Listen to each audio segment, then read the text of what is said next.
The Kenya Conference of Catholic Bishops has called on President William Ruto to appoint in his next cabinet individuals with the highest levels of integrity and who will carry with them the face of Kenya.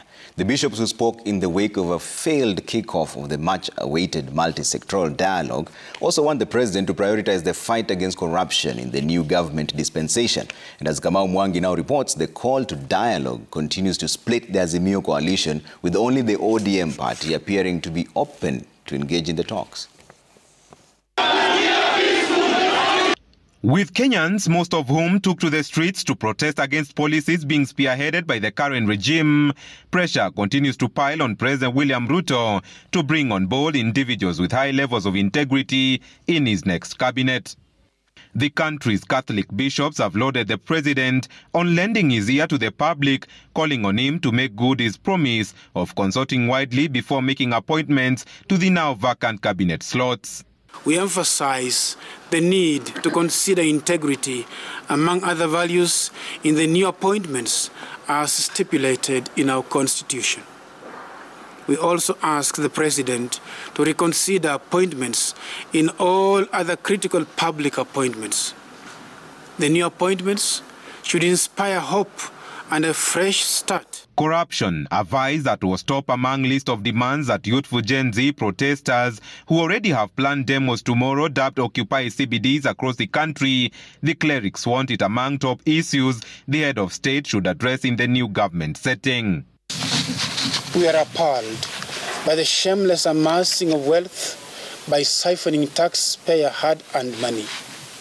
Some of the public servants have brought dishonor to their offices and Kenyans in general. Prophet Hosea reminds us, I quote, "They have deeply corrupted themselves as in the day of Gibeah.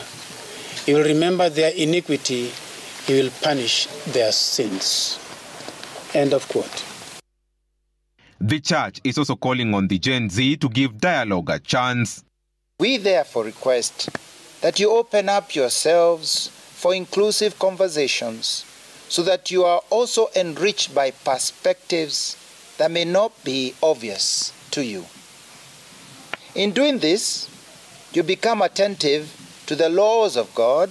With the church on board with the talks, trouble continues to brew in the Azimio la Umoja coalition, with only the Orange Party willing to come to the table.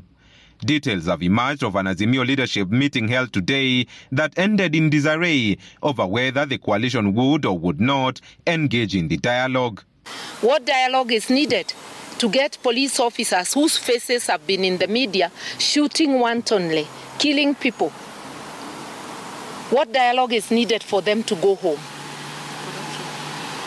And what dialogue is needed on corruption? What dialogue is needed for the clear message to William Ruto and his regime that they must exit the stage?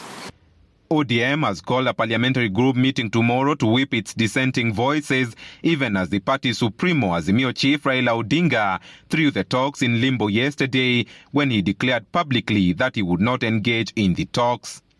Kamau Mwangi, Citizen TV.